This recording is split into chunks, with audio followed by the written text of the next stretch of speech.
Good morning बच्चों। आज हम आपके लिए लेकर आए हैं वास्तविक संख्याएं। 10th क्लास का टॉपिक है, बहुत ही इम्पोर्टेंट है, जो 9th में भी बहुत अहम भूमिका निभाता है। इसके बारे में हम अध्ययन करेंगे। आप लोग आशा करता हूँ अच्छे से पढ़ेंगे। अगर आपके समझ में आता है तो लाइक और कमेंट और शेयर कर दें, ताकि और बच्चों को भी ये वीडियो मिल सके। देखिए, इसमें पहले से हमने लिख कर रखा है, लिखने में टाइम लगता है इसलिए पहले लिख दिया है। वास्तविक संख्या, वास्तविक संख्या क्या है? परमेय और अपरमेय संख्याओं के समूह को वास्तविक संख्या कहते हैं। क्या कहते हैं भैया? परमेय और अपरमेय संख्याओं के समूह को वास्तविक संख्या कहते हैं। इसके बारे में और जान लेते हैं। तो पहले वास्तविक संख्या तो हम जान गए, परमेय और अपरमेय संख्याओं के समूह को वास्तविक संख्या कहते हैं। एग्जाम्पल देखते हैं, -1, 1, 3√2/5, या इसी में और एग्जाम्पल जोड़ देते हैं, -5 -3/8। ये सब क्या है? डॉट डॉट एग्जाम्पल्स हैं। आपके नोट्स आप लोग बना के रखोगे। वास्तविक संख्या समझ में आया है। उसके बाद हम देखते हैं परमेय संख्या क्या है। दो पार्ट इसके बने हैं वास्तविक संख्या के, परमेय और अपरमेय। परमेय संख्या क्या है? जिन संख्याओं को P/Q के रूप में लिखा जा सके। किस में लिखा जा सके? P/Q के रूप में। इसको मैं ऐसे लिख देते हैं, P/Q के रूप में लिखा जा सके, किंतु Q ≠ 0 परमेय संख्या कहलाती हैं। ठीक। उसके बाद में अपरमेय संख्या की यदि हम बात करें तो क्या होता है भैया? अपरमेय संख्या जिनको P/Q के रूप में प्रदर्शित ना किया जा सके। क्या करें? जिनको P/Q के रूप में प्रदर्शित ना किया जा सके, अपरमेय संख्या कहलाती हैं। जैसे यहाँ पर Q = 0 हो सकता है, जो हम यहाँ पर P/Q प्रदर्शित ना किया जा सके, पहला नंबर तो, और ये Q ≠ 0 हो सकता है यहाँ पर। ठीक है। तो यहाँ पर एग्जाम्पल देखते हैं, √2, √3, यानी ऐसे मान जिनका वर्गमूल आवर्ती फलन होता है, यानी दशमलव में आता हुआ चला जाता, मुख्य रूप से नहीं निकाल पाता है। जैसे अगर √4 लिख दे तो ये परमेय संख्या है, क्योंकि इसका वर्गमूल 2 हो जाएगा। ठीक। किंतु यहाँ पर देखेंगे √2 का वर्गमूल 1.411414 ऐसे आता हुआ चला जाता है। ऐसे √3 का मान होता है।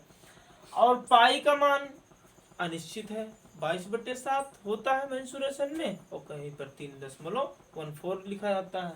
और क्या होता है? त्रिकोणमिति में 180 डिग्री ले लिया जाता है।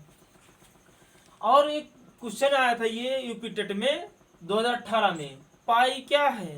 तो पाई क्या है भैया? अपरमेय संख्या है। बहुत इंपॉर्टेंट है ये, बहुत अच्छी डिफिनेशन बता रहा हूं मैं।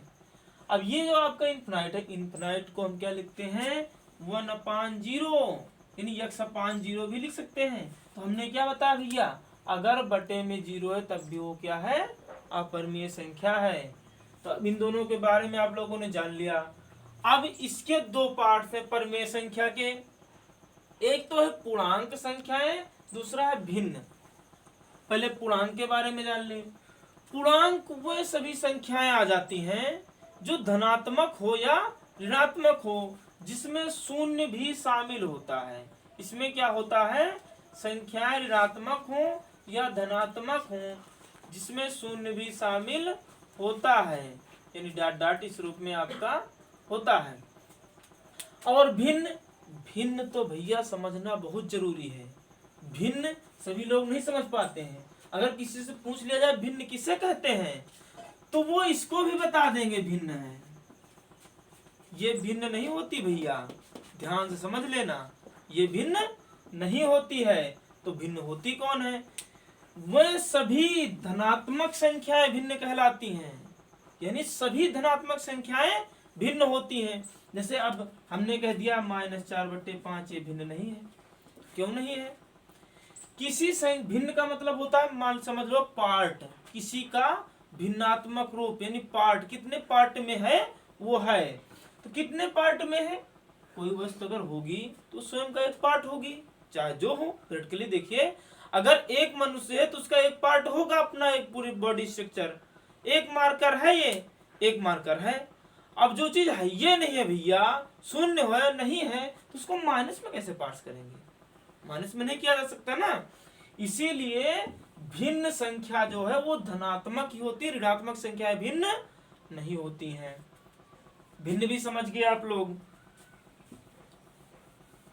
और हम देखते हैं धन पूर्णांक, धन पूर्ण संख्याएं। पहले पूर्ण संख्या समझ लो, धन पूर्ण हो चाहे पूर्ण हो, पूर्ण संख्या होती है जो अपने आप में पूर्ण हो। इसको पढ़ने से महसूस हो रहा ना, पूर्ण, पूर्ण हो जो। एक मार्कर है, आधा मार्कर नहीं होना चाहिए। एक बोर्ड है, पूरा बोर्ड होना चाहिए। एक मनुष्य, पूरा होना चाहिए। तो ये पूर्ण संख्याएं होती हैं। समझ में आ रहा ना? पूर्ण संख्या में जीरो भी शामिल होता है, पूर्ण संख्या में जीरो भी शामिल होता है। और उसके बाद में शून्य, शून्य को आप लोग जानते ही हो, ये पूर्णांक के अंतर्गत है। धन पूर्णांक और शून्य और ऋण पूर्णांक, ये सब मिलकर किसको बनाती है? पूर्णांक को। और पूर्णांक किस, पूर्णांक और भिन्न मिलकर परमीय संख्या को बनाते हैं, और परमीय और अपरमीय मिलकर वास्तविक संख्या का निर्माण कर देते हैं। अब देखिए, शून्य तो जानते ही हो आप लोग, ना धनात्मक होता है ना ऋणात्मक। तो ये ऋण पूर्णांक संख्याएं हैं जो उसमें -1, -2, -3 डॉट डॉट इस रूप में होती हैं। इतना समझ में आ गया? इतना समझ में आप लोगों के आ गया। इसको 9th और 10th के लिए बहुत इंपॉर्टेंट वीडियो है, इसको ध्यान से आप लोग पढ़ लेंगे, नोट्स बना लेंगे। और एक चीज अभी मैंने नहीं बताया, इसमें नहीं लिखा था पहले में से मैंने, प्राकृतिक संख्याएं।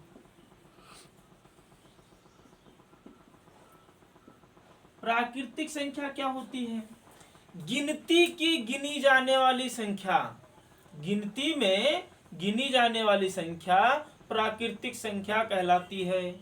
अगर हम किसी अपने क्लास में बच्चों को गिनते हैं, कैसे गिनते हैं? 1 2 3 4, पहले शून्य तो नहीं कहते, 0 1 2 3 4 नहीं कहते हैं।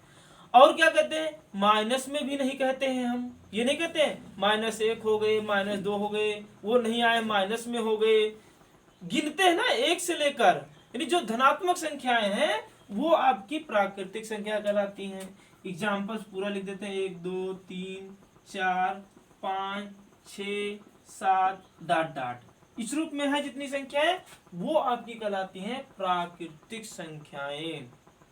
ठीक।